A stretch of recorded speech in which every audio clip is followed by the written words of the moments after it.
রাজনীতিবিদ যার কথাগুলো আমি মনোযোগ দিয়ে শুনতাম যে সে কি বলে, সেটা হচ্ছে আমাদের সেই ইনকিলাব মঞ্চের সেই হাদি ভাই। এই যে কিছুদিন আগে তার মাথায় গুলি করা হয়েছে। কেন গুলি করা হয়েছে? কয়েকটা কারণ। অনেকেই এই কথা দ্বারা বলছেন যে ভারত কখনোই চায় না এই মুসলমানের দেশ, এই বাংলাদেশ শান্তিভাবে তার সার্বভৌমত্ব রক্ষা করে, মুসলমান ধারণ করে, ইসলাম ধারণ করে এই দুনিয়াতে থাকুক, এই বাংলাদেশে তারা বসবাস করুক। এটা কখনোই তারা চায় না। কেন? তারা চায় এই বাংলাদেশকে খান খান করে সেই কাশ্মীরের মতো আগুন জ্বালিয়ে দিতে চায়। অথচ এই হাদি সব থেকে এই বিষয়ে কথা বলতো ভারতের বিরুদ্ধে। অনেক প্রতিপক্ষ তাকে ঘায়েল করার চেষ্টা করেছে, বিভিন্নভাবে তাকে অনুপ্রাণিত করার চেষ্টা করেছে, কিন্তু তাদের কথায় সে কান দেয়নি। কেন?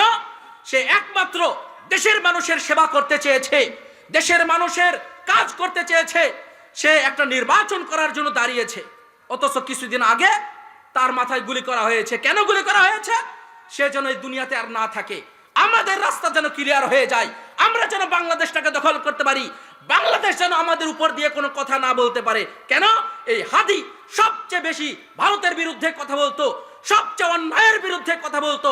অথচ তাকে আজ যেভাবে নির্মম নির্যাতন করে যেভাবে তার মাথায় গুলি করা হয়েছে, আমরা আশঙ্কা করছি তাকে আল্লাহ দুনিয়া থেকে নিবেন কিনা আমরা জানি না। তবে আমরা তার জন্য দোয়া করব, প্রাণ খুলে দোয়া করব, আল্লাহ এই হাদির মতো অসংখ্য হাদি তুমি বাংলাদেশে তৈরি করে দাও। কেন? আপনি যদি একটা সুষ্ঠু বাংলাদেশ, আপনি যদি এই থাকতে চান, বাংলাদেশে সুষ্ঠু নিরাপদ দেশে যদি থাকতে চান, এরকম রাজনীতিবিদ হাদির আমাদের প্রয়োজন। তোমরা অচিরেই জানবা তোমাদের পরিণতি কি হবে। সুম্মা কাল্লা সাউফা তা'লামুন কাল্লা লাউ তা'লামুনা ইলমাল ইয়াকিন। মানুষ ততদিন বুঝতে চায় না যে তার পরিণতি কি হবে। তবে বিচক্ষণ মানুষ যারা, যাদের শরীয়তের জ্ঞান রয়েছে, তারা এই জিনিসগুলো বুঝতে পারবে যে দুনিয়াতে আমার কি করা উচিত আর কি করা উচিত নয়। তারপরের অংশে আল্লাহ তাআলা বলছেন, সুম্মা লাতুসআলুন্না ইয়াওমাইযিন আনিন নাঈম। আল্লাহ সুবহানাহু ওয়া তাআলা তোমাদেরকে কিয়ামতের মাঠে জিজ্ঞেস করবেন তোমাদের সম্পদ এবং তোমরা যে দুনিয়াতে যে সময় ব্যয় করেছো, এই সময় যে ব্যয় করেছো এটা কোন খাতে ব্যয় করেছো।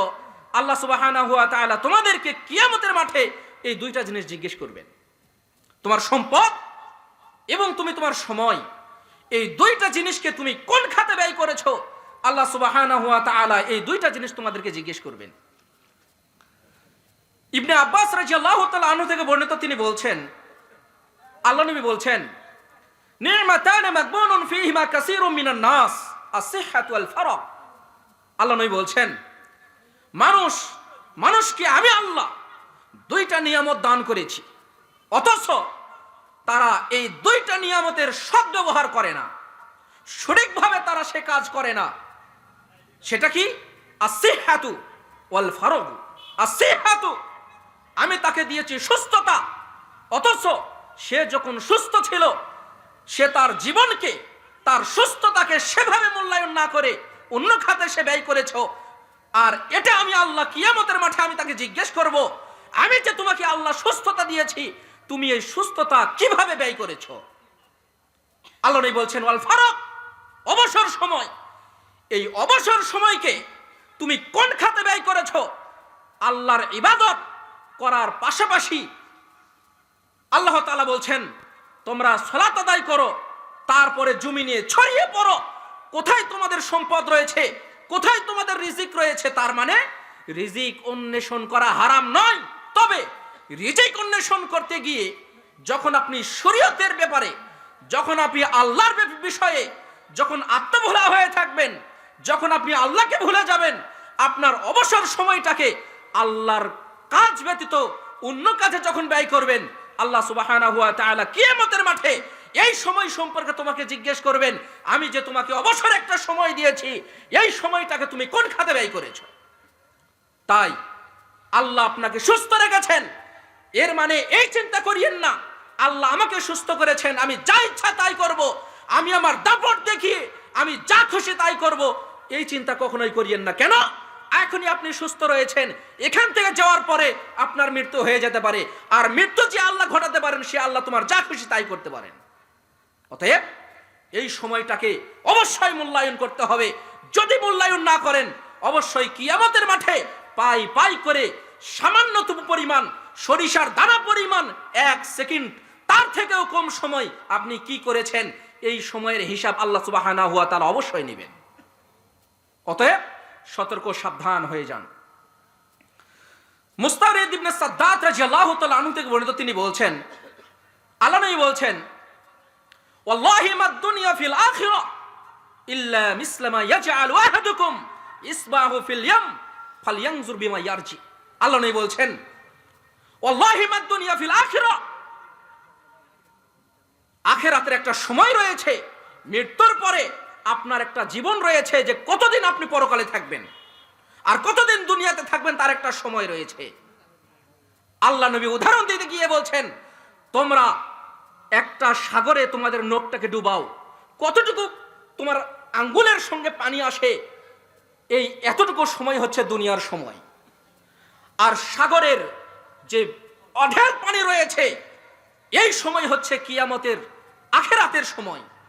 তার মানে আপনি এই সামান্য সময় নিয়ে আপনি কত কাজ করছেন, আল্লাহর মুখী না হয়ে, ইবাদত বন্দেগী না করে আপনি কত আল্লাহকে ভুলে রয়েছেন, কত হারাম কাজ করছেন, অথচ আপনি খেয়াল করেন না। অথচ আমাদের খেয়াল করা উচিত, অথচ আমাদের খেয়াল করা প্রয়োজন যে আপনি কি কাজ করছেন, আপনি সময়টাকে কোন পথে ব্যয় করছেন, এই সময়টাকে আপনার মূল্যায়ন করা প্রয়োজন। জাবির রাদিয়াল্লাহু তাআলা আনহু থেকে বর্ণিত, তিনি বলছেন, আল্লাহ নবী বলছেন, মারান নবী সাল্লাল্লাহু আলাইহি ওয়াসাল্লাম বিকাবশাইনি, আল্লাহ নবী 2টা কান কাটা ছাগলের পাশ দিয়ে অতিক্রম করলেন। অতিক্রম করার সময় সাহাবীদেরকে বললেন, আইয়ুকুম মালু ওয়ারিসিহি আহাব্বু ইলাইহি মিন মালিহি। আল্লাহর নবী 2টা মৃত কান কাটা ছাগলের পাশ দিয়ে অতিক্রম করছিলেন। এমন সময় সাহাবীদেরকে বললেন, হে সাহাবীরা, এই যে মৃত কান কাটা বকরি 2টা মরে রয়েছে, এই 2টা টাকার বিনিময়ে তোমরা কে কিনে নিবা? সাহাবীগণ বললেন, আল্লাহর নবী আপনি কি বলছেন? 2 টাকা কেন? আমাদেরকে, আমি কোনো কিছুর বিনিময়ে আমরা এটা নিব না। কেন? এটা মৃত, এটার কোনো কাজে আসবে না। তখন আল্লাহ নবী বলছেন যে শুনে রাখো, এই যে মৃত কান কাটা ছাগলের যেমন তোমাদের কাছে কোনো মূল্য নেই, এই দুনিয়া আল্লাহর কাছে তার থেকেও মূল্যহীন, মানে কোনো মূল্য নেই। আপনার কাছে যেমন মৃত কান কাটা ছাগলের যেমন কোনো মূল্য নেই, আল্লাহ নবী বলছেন আল্লাহর কাছে এই দুনিয়া তার থেকেও মূল্যহীন, মানে কোনো মূল্য নেই। অথচ এই দুনিয়াতে 50 বছর 60 বছর, এই অল্প কিছু সময়ের কারণে অথচ আমরা কত কাজ করছি, কত অন্যায় কাজ করছি, অথচ আমরা বিষয়গুলোকে খেয়াল করছি না। আমাদের খেয়াল করা প্রয়োজন যে আসলে আমাদের উদ্দেশ্যটা কি, আমাদের মূল্যটা কি, এই দুনিয়াতে আমাদের কাজ কি। আবু হুরায়রা রাদিয়াল্লাহু তাআলা আনহু থেকে বর্ণিত, তিনি বলছেন, আল্লাহ নবী বলছেন, আদ-দুনিয়া সিজনুল মুমিন ওয়া জান্নাতুল কাফির। এই দুনিয়াটা হচ্ছে মুমিনদের জন্য একটা জেলখানা, ওয়া জান্নাতুল কাফির, এবং কাফেরদের জন্য এই দুনিয়াটা একটা জান্নাতের মতো। কাফেরদের জন্য এই দুনিয়াটা হচ্ছে একটা জান্নাতের মতো। বিষয়টা বুঝতে পারলাম না। আর দুনিয়া সিজনুল মুমিন, এই দুনিয়াটা হচ্ছে মুমিনদের জন্য একটা জেলখানা। জেলখানাটা কেমন? একজন ঈমানদার ব্যক্তি যার ভিতরে ঈমান রয়েছে, তিনি যদি মনে করেন যে এই দুনিয়াতে আমার উপর বালা মুসিবত আসবে না, আমার উপর কোনো সমস্যা আসবে না, আমার উপর কোনো বিপদ আসবে না, এটা কখনো হবে না। অবশ্যই অবশ্যই আল্লাহর পরীক্ষা তার উপরে আসতে পারে, অবশ্যই অবশ্যই মানুষের কাছ থেকে তার উপর লাঞ্ছিত আসতে পারে। কেন? দুনিয়াটা হচ্ছে আপনার জন্য জেলখানা।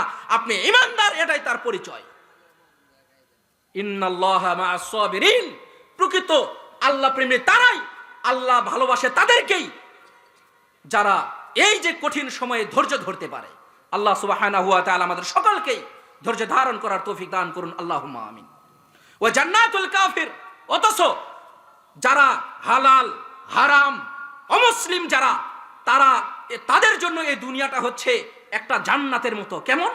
তাদের কোনো আল্লাহর কোনো কাজ নেই, তারা যা ইচ্ছা তাই করছে, অথচ আপনাকে স্মরণ রাখতে হবে, আপনার উপরে যদি কোনো জুলুম আসে, আপনার উপরে যদি কোনো অত্যাচার আসে, আপনাকে মনে রাখতে হবে আপনি যে ঈমানদার এটা তার একটা লক্ষণ। আবু হুরায়রা রাদিয়াল্লাহু তাআলা আনহু থেকে বর্ণিত, তিনি বলছেন, আল্লাহ নবী বলছেন, হুজিবাতিন নারু বিশ-শাহওয়াত ওয়া হুজিবাতিল জান্নাতু বিল মাকারে। হুজিবাতিন নারু বিশ-শাহওয়াত, জান্নাতকে ঢেকে রাখা, জাহান্নামকে ঢেকে রাখা হয়েছে কামনা বাসনা দ্বারা। ওয়া হুজিবাতিল জান্নাতু বিল মাকারে, আর জান্নাতকে ঢেকে রাখা হয়েছে বিপদ বালা মুসিবত দ্বারা। হুজুর, এই হাদিসটার ব্যাখ্যা কি? হাদিসটা বুঝে আসলো না আমার। আল্লাহ নবী বলছেন, হুজিবাতিন নারু বিশ-শাহওয়াত, জাহান্নামকে ঢেকে রাখা হয়েছে কামনা বাসনা দ্বারা, আনন্দ ফুর্তি দ্বারা। তার মানে আপনি যদি জাহান্নামে যেতে চান তাহলে আপনার জন্য অনেক সহজ। আপনি আল্লাহকে ভুলে থাকেন, অন্যায় কাজ করেন, অশ্লীল কাজ করেন, যে কোনো হালাল হারাম বিচার করিয়েন না, সব একবারে শেষ করে দেন। তার মানে আপনি অল্পতে আপনি জাহান্নামে চলে যাবেন। তার বিপরীত, ওয়া হুজিবাতিল জান্নাতু বিল মাকারে, একজন ব্যক্তি জান্নাতে যাবে আর তার উপরে কোনো বালা মুসিবত আসবে না, এটা হবে না। অবশ্যই অবশ্যই বালা মুসিবত তার উপরে আসবে, নিশ্চিত আসবে। কেন? আল্লাহ নবী বলেছেন আসবে, তার মানে অবশ্যই আসবে। এজন্য আপনাদেরকে সতর্ক সাবধান থাকতে হবে যে আমার ভিতরে যে ঈমান আছে, তার মানে আমাকে স্মরণ রাখতে হবে বিপদ যে কোনো সময় আসতে পারে। আমরা এই যে সম্প্রতি একটা বিষয় যেটা আমরা অনেকেই হয়তো সোশ্যাল মিডিয়ার মাধ্যমে অনেকেই আমরা লক্ষ্য করছি, সেটা হচ্ছে, আমার কথা যদি আমি বলি তাহলে অবশ্যই অবশ্যই আমি আপনাদেরকে বলবো, বাংলাদেশে সারা পৃথিবীতে এমন কোন রাজনীতিবিদ নেই যাদের কথায় আমি অনেক আমার ভালো লেগেছে, এরকম কোন রাজনীতিবিদ আমি পাইনি। একজন রাজনীতিবিদ যার কথাগুলো আমি মনোযোগ দিয়ে শুনতাম যে সে কি বলে, সেটা হচ্ছে আমাদের সেই ইনকিলাব মঞ্চের সেই হাদি ভাই। এই যে কিছুদিন আগে তার মাথায় গুলি করা হয়েছে, কেন গুলি করা হয়েছে? কয়েকটা কারণ। অনেকেই এই কথা তারা বলছেন যে ভারত কখনোই চায় না এই মুসলমানের দেশ, এই বাংলাদেশ শান্তিভাবে তার সার্বভৌমত্ব রক্ষা করে, মুসলমান ধারণ করে, ইসলাম ধারণ করে এই দুনিয়াতে থাকুক, এই বাংলাদেশে তারা বসবাস করুক, এটা কখনোই তারা চায় না। কেন? তারা চায় এই বাংলাদেশকে খান খান করে সেই কাশ্মীরের মতো আগুন জ্বালিয়ে দিতে চায়। অথচ এই হাদি সব থেকে এই বিষয়ে কথা বলতো ভারতের বিরুদ্ধে। অনেক প্রতিপক্ষ তাকে ঘায়েল করার চেষ্টা করেছে, বিভিন্নভাবে তাকে অনুপ্রাণিত করার চেষ্টা করেছে, কিন্তু তাদের কথায় সে কান দেয়নি। কেন? সে একমাত্র দেশের মানুষের সেবা করতে চেয়েছে, দেশের মানুষের কাজ করতে চেয়েছে, সে একটা নির্বাচন করার জন্য দাঁড়িয়েছে। অথচ কিছুদিন আগে তার মাথায় গুলি করা হয়েছে। কেন গুলি করা হয়েছে? সে যেন এই দুনিয়াতে আর না থাকে, আমাদের রাস্তা যেন ক্লিয়ার হয়ে যায়, আমরা যেন বাংলাদেশটাকে দখল করতে পারি, বাংলাদেশ যেন আমাদের উপর দিয়ে কোনো কথা না বলতে পারে। কেন? এই হাদি সবচেয়ে বেশি ভারতের বিরুদ্ধে কথা বলতো, সবচেয়ে অন্যায়ের বিরুদ্ধে কথা বলতো, অথচ তাকে আজ যেভাবে নির্মম নির্যাতন করে যেভাবে তার মাথায় গুলি করা হয়েছে, আমরা আশঙ্কা করছি তাকে আল্লাহ দুনিয়া থেকে নিবেন কিনা আমরা জানি না। তবে আমরা তার জন্য দোয়া করব, প্রাণ খুলে দোয়া করব, আল্লাহ এই হাদির মতো অসংখ্য হাদি তুমি বাংলাদেশে তৈরি করে দাও। কেন? আপনি যদি একটা সুষ্ঠু বাংলাদেশ, আপনি যদি এই থাকতে চান, বাংলাদেশে সুষ্ঠু নিরাপদ দেশে যদি থাকতে চান, এরকম রাজনীতিবিদ হাদির আমাদের প্রয়োজন। তাই আমরা দোয়া করি তার জন্য, আল্লাহ তুমি এরকম হাদি আমাদের বাংলাদেশে তৈরি করে দাও। হয়তো কিছুদিনের মধ্যেই তাকে সিঙ্গাপুর নিয়ে যাওয়া হবে। আমরা দোয়া করব, আল্লাহ তুমি তাকে এই দুনিয়াতে তাকে হায়াতে তয়্যিবা দান করো। তার যদি ভুল ত্রুটি হয়ে থাকে, আল্লাহ তুমি তাকে মাফ করো। যারা তাকে গুলি করেছে, আল্লাহ তুমি তাদের হেদায়েত দান করো। যদি তাদের হেদায়েত নসিব না থাকে, আল্লাহ তুমি তাদের ধ্বংস করে দাও। বলুন আমিন।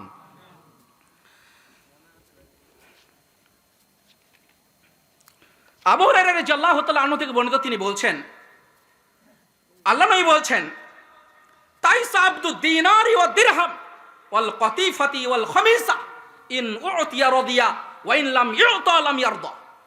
আবু হুরায়রা রাদিয়াল্লাহু তাআলা আনহু থেকে বর্ণিত, তিনি বলছেন, আল্লাহর নবী বলছেন, তাইসা আবদুদ দিনার ওয়া দিরহাম, পোশাক বিলাসীরা ধ্বংস হোক, টাকা পয়সার পূজারীরা ধ্বংস হোক। আল্লাহ বলছেন তাদেরকে দিতে পারলে খুশি, না দিতে পারে তারা রাগান্বিত হয়, আল্লাহর প্রতি তারা অসন্তুষ্ট হয়। হাদিসটা কি?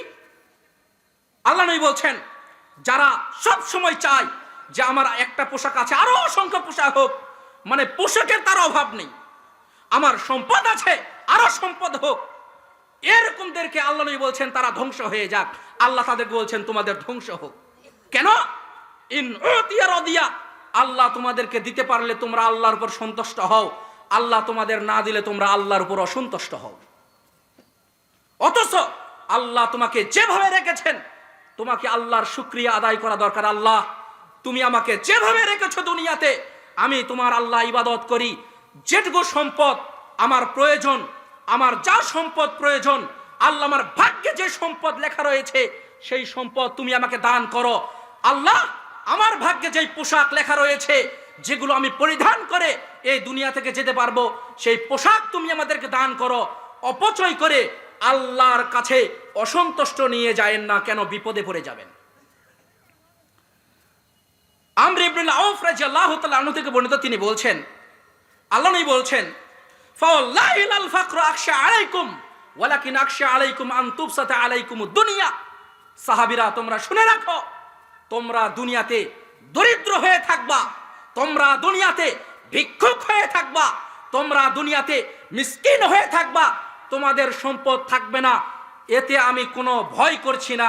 আমি তোমাদের জন্য যে ভয় করছি সেটা হচ্ছে দুনিয়ার সৌন্দর্য, দুনিয়ার সম্পদ, দুনিয়ার লোভ লালসা তোমাদের সামনে উন্মুক্ত করে দিবেন আল্লাহ, সেটা তোমরা পাওয়ার জন্য প্রতিযোগিতা করবে, যেমন প্রতিযোগিতা করেছিল তোমাদের পূর্ববর্তী জাতিরা।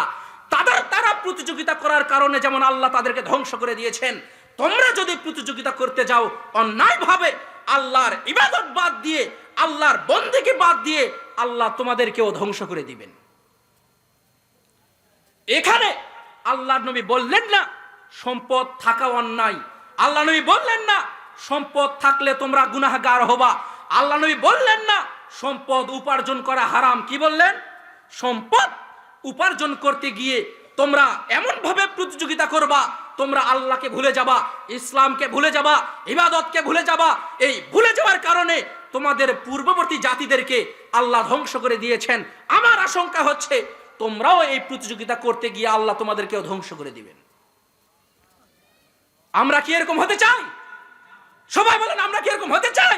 আল্লাহ আমরা তোমাদের সাক্ষী রেখে বলছি, আল্লাহ তুমি আমাদেরকে অকৃতজ্ঞ বান্দা বানায়ো না। আল্লাহ তোমার কাছে আমরা দোয়া করছি, আল্লাহ তুমি আমাদের ভুল ত্রুটিগুলো ক্ষমা করে দাও। আস্তাগফিরুল্লাহাল্লাযী লা ইলাহা ইল্লা হুয়াল হাইয়ুল কাইয়্যুম ওয়া আতুবু ইলাইহি। আল্লাহ তোমার কাছে পরিত্রাণ চাচ্ছি, তোমার কাছে তওবা করছি। আল্লাহ আমাদের ভুল ত্রুটি হয়ে গেলে আল্লাহ তুমি আমাদেরকে ক্ষমা করে দাও। বলেন আমিন।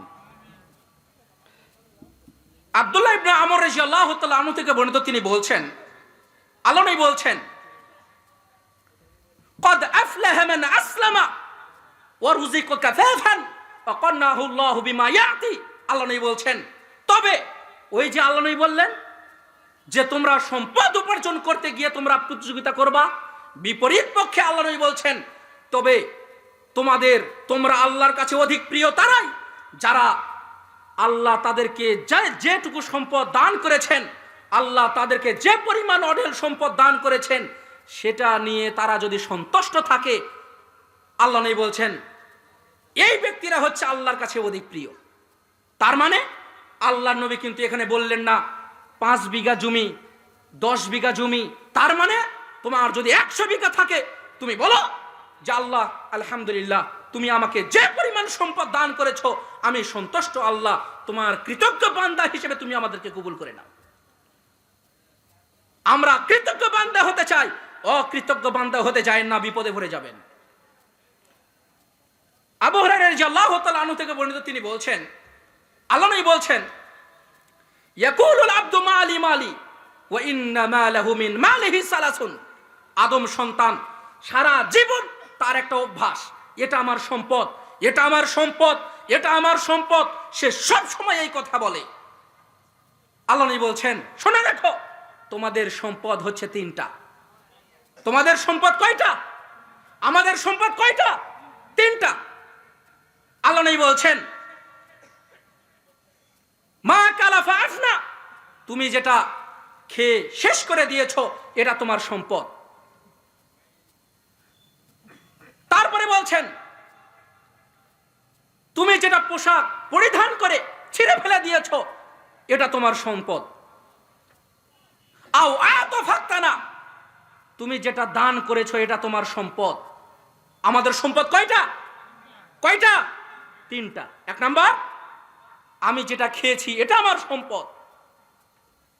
আমি যে কাপড় পরিধান করে ছিঁড়ে ফেলে দিয়েছি এটা আমার সম্পদ। আমি যে টাকা আল্লাহর রাস্তায় দান করে দিয়েছি এটা আমার সম্পদ। পরের অংশ আল্লাহ নবী বললেন ওয়ামা সিওয়া যালিকা ফাহুয়া যাহিবুন ওয়া তারিকুহু লিন-নাস, এই তিনটা ব্যতীত তুমি যে সম্পদ দুনিয়াতে রেখে যাও না কেন এটা তোমার সম্পদ নয়, এটা হচ্ছে অন্যের সম্পদ। আল্লাহ নবী ভাষা কি বললেন? বললেন না তোমার ছেলের সম্পদ, বললেন না তোমার স্ত্রীর সম্পদ, বললেন না তোমার পিতামাতার সম্পদ, বললেন না কি ভাষাটা বললেন? অন্যের সম্পদ। তার মানে তোমার সন্তান হবে অন্য কেউ। বোঝেননি মনে হয়? তোমাদের সম্পদ যারা পাবে তাদেরকে আল্লাহ নবী কি ভাষাটা ব্যবহার করলেন?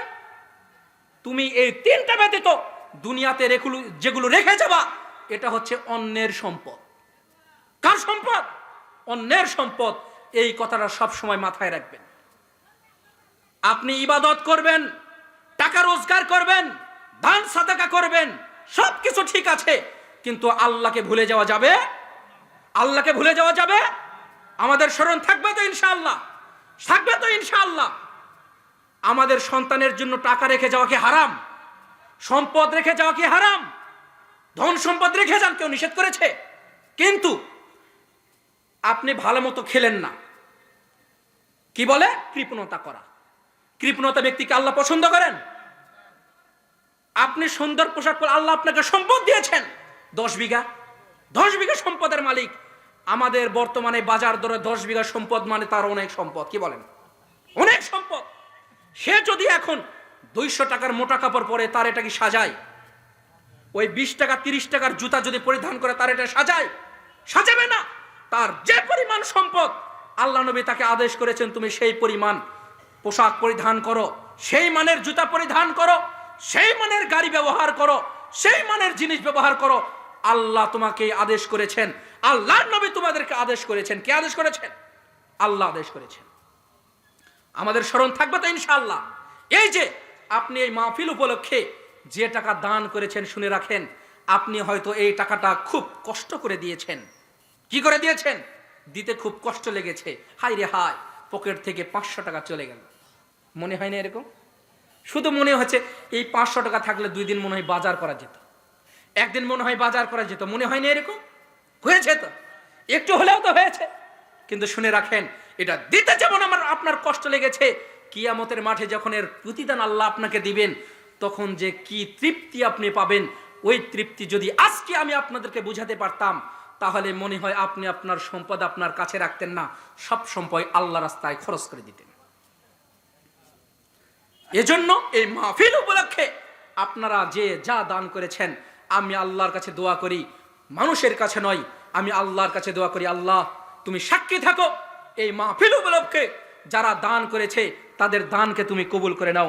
বলুন আল্লাহুম্মা আমিন। আনাস ইবনে মালিক রাদিয়াল্লাহু তাআলা আনহু থেকে বর্ণিত, তিনি বলছেন আল্লাহ নবী বলছেন ইয়াতবাউল মাইয়িতা সালাসুন, একজন মানুষ যখন মারা যায় তখন দুনিয়াতে সে 3টা জিনিস রেখে যায়। কয়টা জিনিস? কয়টা জিনিস? 3টা জিনিস। একজন ব্যক্তি যখন মারা যায় তখন যায় আহলুহু, পরিবার বর্গ, অমালুহু, তার সম্পদ রেখে যায়। আরেকটা জিনিস সে কাজ করে যায়, সেটা হলো সে দান করে যায়। ফায়ারজু ইসলাম, যখন সে কবরে যাবে তখন 2টা জিনিস কবর থেকে ফিরে আসবে, একটা জিনিস তার সঙ্গে যাবে। কি বললেন? 2টা জিনিস আমরা দুনিয়াতে রেখে যাই। 2টা জিনিসের মধ্যে 3টা জিনিস আমরা দুনিয়াতে রেখে যাই, 2টা জিনিস দুনিয়াতেই থেকে যায়, একটা জিনিস আমাদের সঙ্গে যায়। যে জিনিসটা আমরা দুনিয়াতে থাকে সেটা হচ্ছে আমাদের পরিবার, আমাদের সন্তান, আমাদের স্ত্রী দুনিয়াতেই থেকে যায়, আমাদের সম্পদ দুনিয়াতেই থেকে যায়। একটা জিনিস আমাদের সঙ্গে যাবে, সেটা কি? সেটা কি? স্মরণ আছে? স্মরণ থাকা প্রয়োজন যে আপনি কি করছেন। এটা হাদিস বলছে। আমি কার কথা? আল্লাহ নবীর কথা। কার কথা? আল্লাহর কথা। ওমা ইয়ানতিকু আনিল হাওয়া ইন হুয়া ইল্লা ওয়াহয়ু ইউহা। নবী তার কথা নিজে থেকে কোনো কিছু বলেন না। আমি যেটা তাকে ওহী করি সেটা ছাড়া নবী তার নিজে থেকে কোনো কথা বলেন না। তার মানে হাদিসটাও কার কথা? কার কথা? আল্লাহর কথা। মুখটা হচ্ছে আল্লাহর নবীর। কার? মুখটা হচ্ছে আল্লাহর নবীর, কিন্তু কথাটা সরাসরি কার কথা? আল্লাহর কথা। আব্দুল্লাহ ইবনে মাসউদ রাদিয়াল্লাহু তাআলা আনহু থেকে বর্ণিত, তিনি বলছেন, আল্লাহ নবী বলছেন, আইয়ুকুম মাল ওয়ারিসি আহাব্বু ইলাইহি মিন মালি। তোমাদের মধ্যে কি এমন কেউ সাহাবী আছো, তোমাদের মধ্যে কি এমন কোন ব্যক্তি আছো যারা নিজের সম্পদের থেকে অন্য সম্পদকে বেশি ভালোবাসো? তখন সাহাবীরা খুব বিচক্ষণ মানুষ, তারা বললেন, না ইয়া রাসূলুল্লাহ, আমাদের সম্পদের চাইতে আমরা অন্যের সম্পদকে কেন বেশি ভালোবাসবো? নিজের গাড়িটা খুব সুন্দর করে যত্ন করে ধুলা ময়লা যেন না পড়ে সুন্দর করে সে মুছে রাখে, রাখে না? নিজের বাড়িতে সুন্দর করে রং করে, কেন? তার নিজের বাড়ি। তো আল্লাহ নবী যে কথাটা বললেন সেটা হচ্ছে, মা মিন্না আহাদুন ইল্লা মালুহু আহাব্বু ইলাইহি মিন মালি।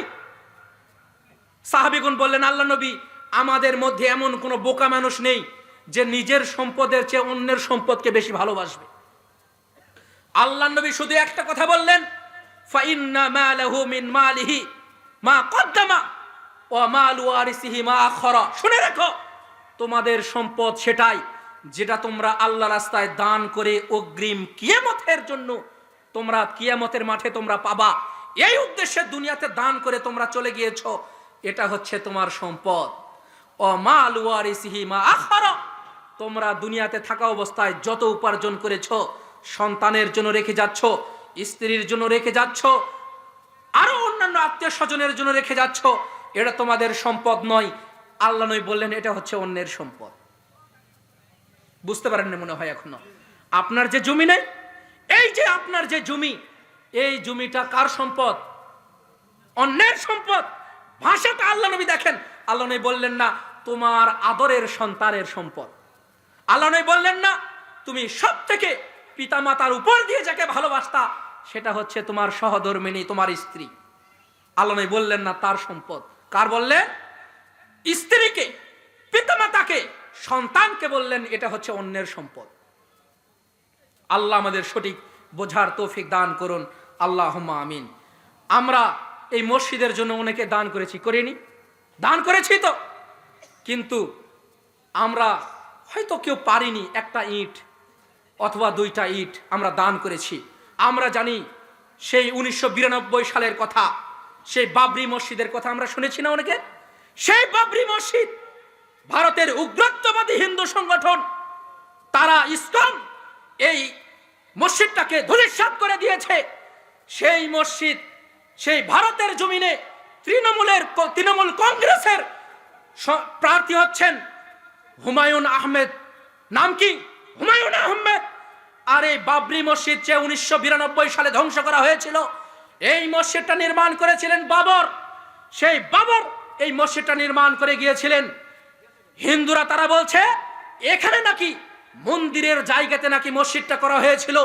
তারা হিংসায় পড়ে জর্জরিত হয়ে মুসলমানেরা যেন এই দেশে টিকতে না পারে, মুসলমানেরা যেন বাংলাদেশে চলে যায়, মুসলমানেরা যেন এই দেশ থেকে উৎখাত হয়ে যায়, মুসলমানেরা যেন এই দেশে থাকতে না পারে, সেজন্য তারা মসজিদকে ধূলিসাৎ করে দিচ্ছে, মুসলমানদের বাড়িঘরকে উচ্ছেদ করে দিচ্ছে। এই যে কিছুদিন আগে হুমায়ুন আহমেদ তিনি ঘোষণা করেছেন আমি একটি বাবরি মসজিদ নির্মাণ করব, ওই নামে হবে একটা বাবরি মসজিদ। একজন ব্যক্তি দান করেছে 82-80 কোটি টাকা। কত কোটি বললাম? 80 কোটি টাকা। আমার বিশ্বাস আপনাদের মধ্যে এমন কোন ব্যক্তি পাওয়া মুশকিল যারা তাদের সারা জীবনে 82 কোটি টাকা বা 80 কোটি টাকা সে মনে হয় রোজগার করতে পারবে। মানুষ লক্ষ লক্ষ টাকা, হাজার হাজার টাকা তারা দান করছে, তাদের নেক নিয়ত দেখেন। কেউ মাথায় ছোট্ট ছোট্ট সোনামণি বাচ্চারা, তাদের মাথায় একটা করে ইট তারা বহন করে নিয়ে আসছে। উদ্দেশ্য কি? এই যে বাবরি মসজিদ নির্মাণ হবে, আমার যেন একটা ইট থাকে, কিয়ামতের মাঠে যেন আমি আল্লাহর সামনে দাঁড়াতে পারি। আল্লাহ নবী বলছেন, মান বানা মাসজিদান লিল্লাহি বানাল্লাহু বাইতান ফিল জান্নাহ, যে ব্যক্তি একটা ইট দিয়ে মসজিদ নির্মাণ করবে, আল্লাহ সুবহানাহু ওয়া তাআলা তার জন্য জান্নাতে একটি ঘর নির্মাণ করবেন। সুবহানাল্লাহ। আচ্ছা, আপনার কি মাথায় এটা বুঝে আসে না যে যেখানে আল্লাহ নবী বললেন যে একটা ইট দান করলে জান্নাতে আমার একটা ঘর হবে, আচ্ছা ওই ঘর কি আপনাকে জাহান্নামে দিয়ে দিবে না জান্নাতে গিয়ে দিবেন? তো আমরা কেন ভয় করছি? আমাদের উচিত ভারতের উগ্রত্ববাদী সংগঠন ইসকন যেন বাংলাদেশের মাটিতে যেন কখনোই যেন আশ্রয় না পায়। সেই ভারতে আমাদের আকাঙ্ক্ষা থাকতে হবে যে আমরা যদি পারি, আমরা যে কোনো মাধ্যম দিয়ে আমরা সেই ভারতে টাকা দেওয়ার চেষ্টা করব ইনশাআল্লাহ। যদি আমাদের সেরকম পরিবেশ আসে, আমাদের খোঁজ নিতে হবে কিভাবে দেওয়া যায়। আমরা সকলে আপ্রাণভাবে চেষ্টা করব। আল্লাহ, এই বাংলার জমিনে যদি হিন্দুরা তারা একটা মসজিদ তারা ধ্বংস করে দেয়, আল্লাহ অবশ্যই অবশ্যই তুমি সাক্ষী থাকো, তুমি যদি চাও একটা মসজিদের বদলে হাজারটা মসজিদ নির্মাণ করার তৌফিক দান করতে পারেন কে? কে দান করতে পারেন? সারা পৃথিবী জুড়ে যদি 10টা মসজিদ ধ্বংস করে, আল্লাহ 10,00,000 মসজিদ নির্মাণ করার তৌফিক দিতে পারেন কি পারেন না? তো আমাদের মনে আকাঙ্ক্ষা থাকতে হবে আল্লাহর ঘর, এই আল্লাহর ঘর নির্মাণ করার জন্য সেই হুমায়ুন বাবর তাদের দল থেকে তাকে বরখাস্ত করা হয়েছে। সে বলেছে, আমি দলের কোনো ধার ধারি না, আমি সংগঠনের কোনো ধার ধারি না, আমি তোমাদের দলকে ধূলিসাৎ করে দিলাম, আমি তোমাদের দলে চাই না, আমি নিজেই একটা দল করব, আর এই মসজিদ আমার জীবনের বিনিময়ে হলেও আমি নির্মাণ করবই করব ইনশাআল্লাহ। আমরা তার জন্য দোয়া করতে পারি না? অবশ্যই দোয়া করবেন, মন থেকে খালেস নিয়তে দোয়া করবেন, আল্লাহ তুমি তাকে সেই তৌফিক দান করো। বলুন আল্লাহুম্মা আমিন। কোন কুচক্রী মহল, কোন ইবলীসী শয়তান যেন সেই মসজিদ নির্মাণে যেন বাধা দিতে না পারে। আল্লাহ তুমি তার দোয়াকে, আমাদের দোয়াকে কবুল করে নাও, তুমি তার কাজকে তুমি কবুল করে নাও। আল্লাহ তার যদি কোনো ভুল ত্রুটি হয়ে থাকে, আল্লাহ তুমি মাফ করে দাও। মসজিদ নির্মাণ হবেই হবে ইনশাআল্লাহ। আবু হুরায়রা রাদিয়াল্লাহু তাআলা আনহু থেকে বর্ণিত, তিনি বলছেন, আল্লাহ নবী বলছেন, লাইসাল গিনা আন কাসরাতিল আরাজ ওয়ালাকিন্নাল গিনা গিনান নাফস। লাইসাল গিনা আন কাসরাতিল আরাজ, প্রকৃত ধনী ওই ব্যক্তি নয় যার ধন সম্পদ রয়েছে।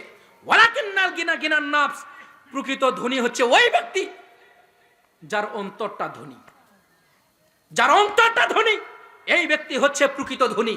আপনার সম্পদ থাকতে পারে, হতে পারে দুনিয়ার মানুষের কাছে আপনি ধনী, কিন্তু প্রকৃত ধনী ওই ব্যক্তি মন আকাঙ্ক্ষা করে, আল্লাহ এই যে আজকের মাহফিলটা হচ্ছে, আমি দান করতে চেয়েছিলাম আল্লাহ, কিন্তু পয়সা নেই আমার কাছে, আমি দান করতে পারিনি। আল্লাহ আমার মনের আকাঙ্ক্ষা, এই ব্যক্তি হচ্ছে প্রকৃত ধনী। তার মন চায় দান করতে, কিন্তু দান করতে পারে না। অথচ আপনার প্রতিবেশী অনেক আছে, টাকা আছে, কিন্তু দান করতে চায় না। আল্লাহ তাদেরকে হেদায়েত দান করুন, বলুন আমিন। হেদায়েত দান করতে পারেন কে? আমি কি আপনাকে জোর করে আপনার কাছ থেকে টাকা নিতে পারবো? আমি কি আপনাকে ধনী বানাইতে পারবো? আমি কি আপনাকে জান্নাতি বানাইতে পারবো? কিন্তু জাহান্নামে দিতে পারেন কে? জাহান্নামে দিতে পারেন কে? ভুল ত্রুটি ক্ষমা করতে পারেন কে? আপনি আজকেই তওবা করে এখান থেকে যেতে হবে। আল্লাহ তুমি সাক্ষী থাকো, আমাদের যদি ভুল ত্রুটি হয়ে থাকে আল্লাহ তুমি মাফ করে দাও, বলেন আমিন। আবু হুরায়রা রাদিয়াল্লাহু তাআলা আনহু থেকে বর্ণিত, তিনি বলছেন, আল্লাহ নবী বলছেন, সাহাবীরা তোমাদের মধ্যে কি এমন কেউ আছো যে আমার কয়েকটা উপদেশ গ্রহণ করবা? সাহাবীগণ খুব বিচক্ষণ মানুষ। আল্লাহ নবী বলেন, আমরা তো আপনার উপদেশ শোনার জন্য প্রস্তুত, আমরা চাই যে আপনি উপদেশ দেন আর আমরা সেগুলো শুনি। ফাআখাযা বিয়াদি ফাআদ্দা খামসান। আবু হুরায়রা রাদিয়াল্লাহু তাআলা আনহুকে বলেন, হে আবু হুরায়রা তুমি কি আমার কয়টা উপদেশ শুনবা?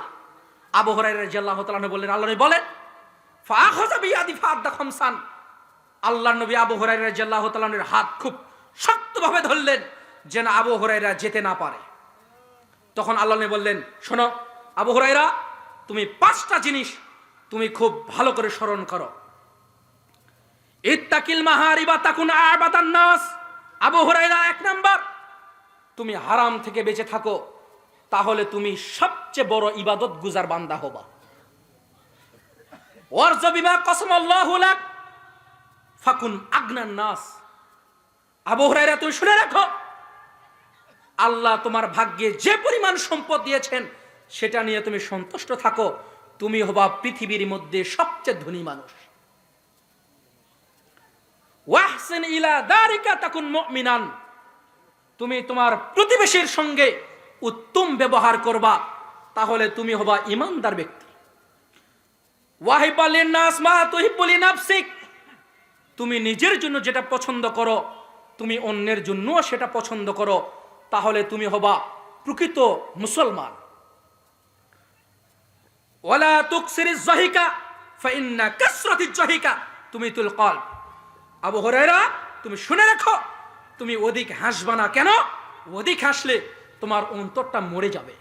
আবু হুরায়রা, তুমি শুনে রাখো, অধিক হাসবা না। অধিক হাসলে তোমার অন্তরটা মরে যাবে, দিয়ে তুমি বিপদে পড়ে যাওয়া। এটা হচ্ছে আজকে আমার বিষয়ের সঙ্গে প্রসঙ্গক্রমে কথা, যে মানুষ। আবু হুরায়রা, তুমি শুনে রাখো, তুমি অধিক হাসবা না। মাঝে মধ্যে রাতে ওঠেন, মাঝে মধ্যে কাঁদেন। যদি রাতে উঠতে না পারেন, সালাতের পরে একাকী 2 হাত তুলে আল্লাহর কাছে দোয়া করেন, আল্লাহ আমি ভুল করেছি, আমি কত গুনাহ করেছি বুঝিনি, আল্লাহ যুবক বয়সে কত গুনাহ করেছি, আল্লাহ তুমি আমার ভুল ত্রুটি করে মাফ করে দাও। মাফ করে দিতে পারেন কে? আমি মাফ করে দিতে পারবো? আমি যদি বললাম, মৃত ব্যক্তি সামনে রয়েছে, একজন ব্যক্তি মারা গিয়েছেন, আমি মাইয়াতের সামনে দাঁড়িয়ে আপনাদেরকে বললাম যে হে বন্ধুগণ, হে ভাইগণ, হে আত্মীয় স্বজন, হে প্রতিবেশী, হে দেশবাসী, এই মাইয়াত যদি কোনো ভুল ত্রুটি করে থাকে তোমরা তাদেরকে মাফ করে দাও। আপনি বললেন, ও তুমি বেঁচে থাকতে আমাদের কত অন্যায় করেছ, তুমি বেঁচে থাকতে আমাদের কত ক্ষতি করেছ, আমাদের সম্পদ মেরে খেয়েছ, আমাদের উপর জুলুম করেছ, আমাদের উপর অত্যাচার করেছ, তোমাকে আমরা মাফ করব? কিন্তু আমরা অনেকেই বলি আমরা তাকে মাফ করে দিলাম, কিন্তু ও যে বলছে মাফ করলাম না। ওই ব্যক্তি যদি আপনাকে মাফ না করে, আল্লাহ আপনাকে মাফ করবে? আল্লাহ আপনাকে মাফ করবে? আপনি মনে হয় আমার কথাটা বুঝতে পারেননি। আচ্ছা, আপনি একজন ব্যক্তির কাছে অন্যায় করেছেন, জুলুম করেছেন, আত্মসাৎ করেছেন, বোনের জমি অন্যায়ভাবে আত্মসাৎ করেছেন, ভাইয়ের জমি অন্যায়ভাবে আত্মসাৎ করেছেন, অন্যের জমি আপনি আত্মসাৎ করেছেন, অন্যের সম্পদ আপনি আত্মসাৎ করেছেন। চেয়ারম্যান মেম্বার যদি 1 টাকা জনগণের আত্মসাৎ করে, এই 1 টাকার হিসাব কিয়ামতের মাঠে তাকে দিতে হবে, দিতে হবে। নচেত জনগণের এই 1 টাকার হিসাব না দেওয়া পর্যন্ত সে জান্নাতে যাবে না। ওই ব্যক্তি যদি মাফ না করে, আমরা কি মাফ করতে পারবো? তাহলে আপনাকে স্মরণ রাখতে হবে, আল্লাহ আমার দ্বারাতে যেন অন্য কারো অন্যায় না হয়। সালাতের পরে দাঁড়ান, আল্লাহকে বলেন, আল্লাহ আমার ভুল হয়েছে, আমি ভুল করেছি, আমি বুঝিনি, আল্লাহ মাফ করে দাও। ভাই শোনেন, এই যে আমি বুঝিনি ভাই, আপনার 10টা টাকা একদিন ওই যে দোকানে আমি আপনার বাকি খেয়েছিলাম, আমি আপনাকে দিতে পারিনি, ভুলে গিয়েছি। ওই যে ভাই, আমি মনে মনে যুবক বয়সে, যখন আমার 10 বছর বয়স ছিল, আপনার দোকান থেকে আমি একটা চিপস আমি চুরি করেছি, আমি বুঝিনি ভাই, মাফ করে দেন। এই যে নেন 10টা টাকা, মাফ করে দিবেন কে? আল্লাহ। আল্লাহ তুমি আমাদের অন্তর জানো, আমাদের অন্তর বোঝো, আল্লাহ তুমি আমাদেরকে মাফ করে দাও। বলেন আল্লাহুম্মা আমিন। আবু হুরায়রা রাদিয়াল্লাহু তাআলা আনহু থেকে বর্ণিত, তিনি বলছেন, আল্লাহ নবী বলছেন, ইয়া ইবনে আদম তাফাররাক লিইবাদি আমলা সাদরাকা কিনান ওয়া আসুদ্দা ফাকরা। হে আদম সন্তান, তোমরা শুনে রাখো, আমার ইবাদতের জন্য তুমি তোমার অন্তরে একটু জায়গা দাও। হে আদম সন্তান, তোমরা শোনো, আমার ইবাদত করার জন্য তোমার অন্তরে একটু জায়গা দাও। আমলা সদরকা গিনান ওয়াসুদ্দা ফাকরাক, তাহলে আমি তোমাকে ধনবান বানিয়ে দিব, তাহলে আমি তোমাকে সম্পদ দিব। ওয়াইল্লা তাফাল মালাতু ইয়াদাকা সদরাক, আর যদি তুমি আমার ইবাদত না করো আমি তোমাকে এমন ব্যস্ততা ভরে দিব, তুমি ব্যস্ততা থেকে উঠতে পারবা না, সারা জীবন শুধু টাকার পিছনে দৌড়াবা, তোমার টাকা রোজগার শেষ হবে না। হাদিসটা কি বুঝতে পারলেন? আরেকবার হাদিসটা শোনেন। আল্লাহ তাআলা বলছেন, ইয়া ইবনে আদম, হে আদম সন্তান, তোমরা আমার ইবাদত করার জন্য তোমার অন্তরে একটু জায়গা দাও, তাহলে আমি তোমাকে সম্পদ দান করব। হে আদম সন্তান, তুমি যদি আমার ইবাদত করো আমি আল্লাহ তোমাদেরকে কিভাবে সম্পদ দেব সেটা আমি জানি। তবে যদি তোমরা আমার ইবাদত না করো আমি তোমাদেরকে সম্পদ উপার্জনের জন্য এমন ব্যস্ততা দিয়ে দিব, তোমার ব্যস্ততা ফুরাবে না, দিয়ে তুমি কবরে চলে যাওয়া। কথাটা কি এখন বুঝতে পেরেছেন? আল্লাহ সুবহানাহু ওয়া তাআলা আমাদের সকলকে ইবাদত গুজার বান্দা হিসেবে কবুল করুন, বলেন আল্লাহুম্মা আমিন। আমর ইবনে মাইমুন আল-আউদি রাদিয়াল্লাহু তাআলা আনহু থেকে বর্ণিত, তিনি বলছেন, লি রাজুলিন ওয়া হুয়া ইয়াইযু, আল্লাহ নবী সাহাবীদেরকে বললেন, হে সাহাবীরা তোমরা শুনে রাখো, তোমরা 5টা জিনিস গণনা করো, এই 5টা জিনিস আসার পূর্বে তোমরা তোমাদের 5টা জিনিসকে মূল্যায়ন করবা। শাবাবাকা ক্বাবলা হারামিক, তুমি বৃদ্ধ হওয়ার আগে তুমি তোমার যৌবনকে মূল্যায়ন করবা। ওয়াসিহাতিকা ক্বাবলা সাকামিক, অসুস্থ হওয়ার আগে তুমি তোমার সুস্থতাকে মূল্যায়ন করবা। ওয়াগিনাকা ক্বাবলা ফাকরিক, তুমি দরিদ্র হওয়ার আগে তোমার যে আল্লাহ সম্পদ দান করেছেন এই সম্পদ তুমি মূল্যায়ন করবা, সম্পদের সৎ ব্যবহার করবা। ও ফারাগাকা ক্বাবলা শুকলিক, তুমি এখন অবসর সময় যদি পাও, ব্যস্ততা আসার পূর্বেই এই অবসর সময়কে তুমি কাজে লাগাও। ও হায়াতাকা ক্বাবলা মাউতিক, মৃত্যুর পূর্বে তুমি তোমার এই জীবনকে তুমি মূল্যায়ন করো। 5টা জিনিস মনে থাকবে তো ইনশাআল্লাহ? মনে থাকবে তো ইনশাআল্লাহ? কয়টা জিনিস? 5টা জিনিস। বৃদ্ধ হওয়ার আগে যৌবনকে মূল্যায়ন করুন, অসুস্থ হওয়ার আগে সুস্থতাকে মূল্যায়ন করুন, দরিদ্র হওয়ার আগে ধনীকে মূল্যায়ন করুন। সম্পদ আছে তো, কালকে সম্পদ ছিনিয়ে নিতে পারেন কে? কে নিতে পারেন কি পারেন না? আপনি বলেন, অমুকের এত বিঘা জমি ছিল, কখন? কয় দাদার আমলে। কয় পিতার আমলে? কয় নেই।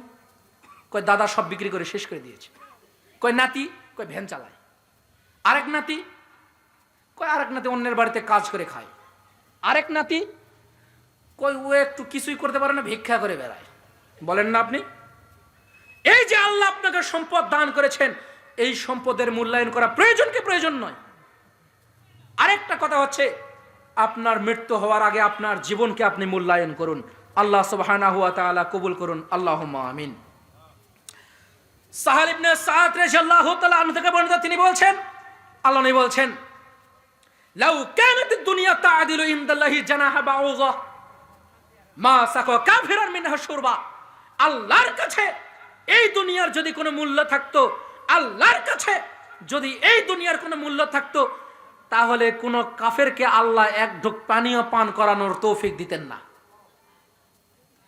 আল্লাহর কাছে এই দুনিয়ার যদি কোনো মূল্য থাকতো, তাহলে কোন কাফেরকে, কাফের মানে অমুসলিম, কাফের মানে অমুসলিম, অমুসলিম তো ওরা ডাইরেক্ট কাফের।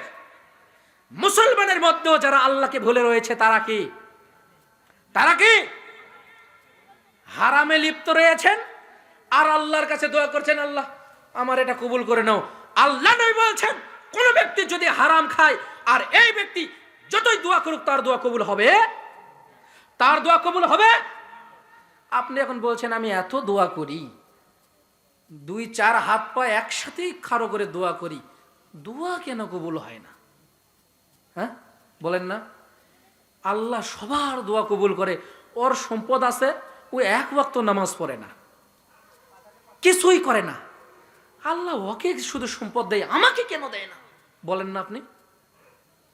আপনি বুঝতে পারেননি, আপনি শরীয়তকে ভুল বুঝেছেন। ওই ব্যক্তি সালাত আদায় করে না, ঠিক আছে, কিন্তু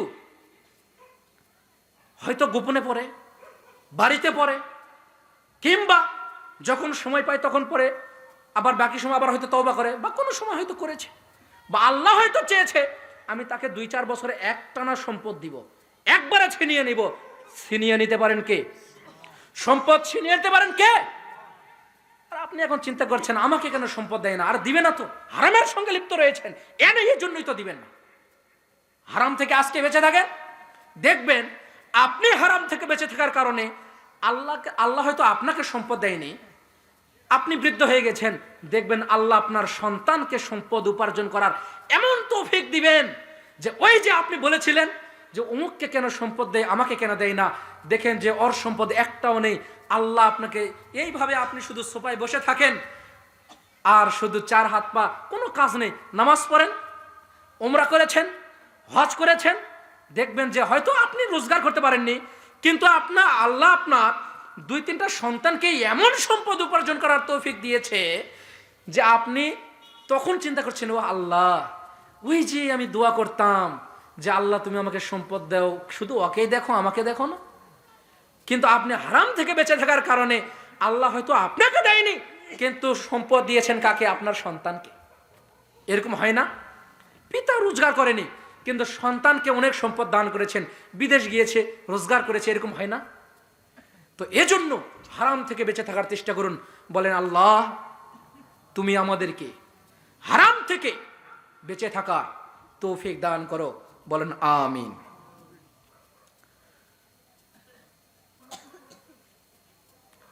আব্দুল্লাহ ইবনে মাসউদ রাদিয়াল্লাহু তাআলা আনহু থেকে বর্ণিত, তিনি বলছেন, আল্লাহ নবী বলছেন,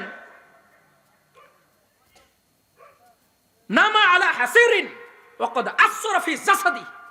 আল্লাহর নবী একটা চাটাইয়ের উপর, চাটাই বোঝেন, খেজুরের পাটি, এখন তো আমাদের সমাজে সেরকম দেখা যায় না, দেখা যায়? সেরকম দেখা যায় না। আরাজা আলা আরবি নামা আলা হাসিরিন ওয়া ক্বাদ আসরা ফি জাসাদি। আল্লাহর নবী একটা চাটাই বা পাটির উপরে শুয়েছিলেন, তার পিঠে দাগ উঠে গেছে। তখন সাহাবীগণ দেখে খুব কষ্ট পেয়েছেন, আল্লাহ নবীকে বলছেন, লাউ আমাতানান নাবসুদা লাকাওনা আমালা, হে আল্লাহ নবী, আপনি যদি আমাদেরকে আদেশ করেন তাহলে আমরা আপনাকে একটা গদির একটা তোয়ালা বেনে দিব, একটা গদি বানিয়ে দিব আপনাকে যদি আদেশ করেন। আল্লাহ নবী সঙ্গে সঙ্গে বলে রাখেন, মালি ওয়ালিদ দুনিয়া, হে সাহাবীরা শুনে রাখো, এই দুনিয়ার কি হলো, আমার কি হলো, আর দুনিয়ার সাথে আমার কতটুকুই বা সম্পর্ক। ওয়ামা আনা ওয়াদ দুনিয়া ইল্লা কারাকিব ইস্তাজাল্লা তাহতা শাজারাতিন সুম্মা রাহা ওয়া তারাকাহা। শুনে রাখো, আমি দুনিয়াতে ওই রকম আরোহীর নিয়ে এসেছি। শুনে রাখো, আমি দুনিয়াতে ওই রকম আরোহীর নিয়ে এসেছি যেই ব্যক্তি ঘোড়া দিয়ে সফর করছে। এই যে ঘুগইল দিঘি পাড়া থেকে একটা ঘোড়া নিয়ে ঢাকার উদ্দেশ্যে বের হয়েছে, বগুড়াতে গিয়ে একটা বটের গাছের নিচে সে হালকা কয়েক মিনিট বিশ্রাম নিয়েছে, আবার সে ঢাকার উদ্দেশ্যে রওনা দিয়েছে। এই যে বটের গাছের নিচে আমি কয়েক মিনিট অপেক্ষা করলাম, এটা হচ্ছে দুনিয়ার সময়। এটা কি দুনিয়ার সময়? তাহলে আমার আর দুনিয়ার সাথে সম্পর্ক অত করে কি লাভ? হারাম খেয়ে কি লাভ? নেশা করে কি লাভ? মদ খেয়ে কি লাভ? মানুষের সম্পদ অন্যায় ভাবে আত্মসাৎ করে কি লাভ? এগুলো থেকে বেঁচে থাকতে পারবো তো ইনশাআল্লাহ?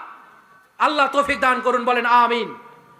আল্লাহ তুমি আমাদেরকে তৌফিক দান করো, বলেন আমিন। আল্লাহ আমাদের ভুল ত্রুটিগুলোকে ক্ষমা করে দাও, বলেন আমিন। আবু উমামা রাদিয়াল্লাহু তাআলা আনহু থেকে বর্ণিত, তিনি বলছেন, আল্লাহ নবী, আল্লাহ তাআলা আরজা আলাইয়া রাব্বি লিয়াজআলা লিয়াল বাহতা মাক্কা যাহাবান। আল্লাহ তাআলা আল্লাহর নবীকে আদেশ করলেন যে হে আল্লাহ নবী, ওই যে বিরাট একটি পাহাড় দেখতে পাচ্ছ, এই পাহাড়টাকে যদি তুমি আদেশ করো আমি স্বর্ণ বানিয়ে দিই। হে নবী, তুমি যদি আদেশ করো তাহলে আমি এই পাহাড়টাকে স্বর্ণ বানিয়ে দিব। তখন আল্লাহ নবী দায়িত্বহীন কণ্ঠে বলেন, হে আল্লাহ, ওয়ালাকিন আশবাউ ইয়ামান ওয়া আজু ইয়ামান, হে আল্লাহ, আমি একদিন খাবো আরেকদিন না খেয়ে থাকবো, আমি এতেই সন্তুষ্ট আল্লাহ। আল্লাহ নবী কি বললেন? আমি একদিন না খেয়ে থাকবো, একদিন খাবো আরেকদিন খাবো না। তারপরে বললেন, ফাইজা যুতু তাযarruতু ইলাইকা, আমি যেই দিন খাবো না সেই দিন তোমার কাছে দোয়া করব, আর যখন তুমি আমাকে আল্লাহ দিবা তখন তোমার কৃতজ্ঞতা জ্ঞাপন করব, এতেই আমি সন্তুষ্ট আল্লাহ। হাদিসটা কি বুঝতে পেরেছেন? আব্দুল মুক্তাদির ভাই উপস্থিত, আমি আমার আর সময়টাকে দীর্ঘায়িত করতে চাই না। আপনারা যারা ধৈর্য ধারণ করে এই যে অনুষ্ঠানে এসেছেন, আমি সকলের জন্য দোয়া করি, আল্লাহ এই যে আমার এই গুনাহগার বান্দা যাদের অনেক ভুল থাকতে পারে, আল্লাহ আল্লাহ তুমি তাদের ভুল ত্রুটিগুলোকে ক্ষমা করে দাও।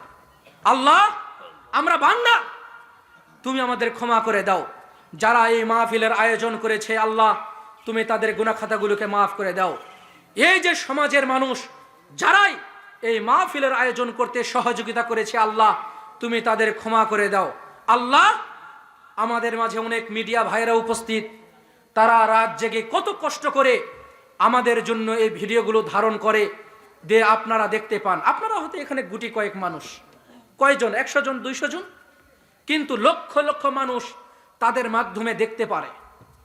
অনেক বড় বড় মিডিয়া এসেছে, the light of Islam, AHB, ইসলামের পথে, ঘরের আলো, আরো অনেক, ওয়াজ টিভি, তারা উপস্থিত। আল্লাহ তারা যারা এই যে কষ্ট করে রাত জেগে পরিশ্রম করে, আল্লাহ তুমি তাদেরকেও কবুল করে নাও, তাদেরকে জান্নাতি হিসেবে কবুল করে নাও। আব্দুল মুক্তাদির ভাই উনি অনেক সুন্দর আলোচনা করেন, আমিও ওনার একজন শ্রোতা, খুব কোরআন হাদিস থেকে আলোচনা করেন। আব্দুল মুক্তাদির ভাই আমাদের কথা হলো, বলল যে আমি আপনাকে অনেক আগে থেকে চিনি, কিন্তু আমি ভাইকে তারও আগে থেকে চিনি। আমি ভাইয়ের আলোচনা অনেক আগে থেকেই শুনি, হয়তো ভাই জানে না। আলোচনাগুলো আমাকে আসলেই অনেক ভালো লাগে, যুবকদের নিয়ে অনেক সুন্দর সুন্দর আলোচনা করেন। তাই আল্লাহ ভাইয়ের খেদমতকে কবুল করুন, বলুন আমিন। আমাদের সকলকে আল্লাহ তুমি কবুল করে নাও।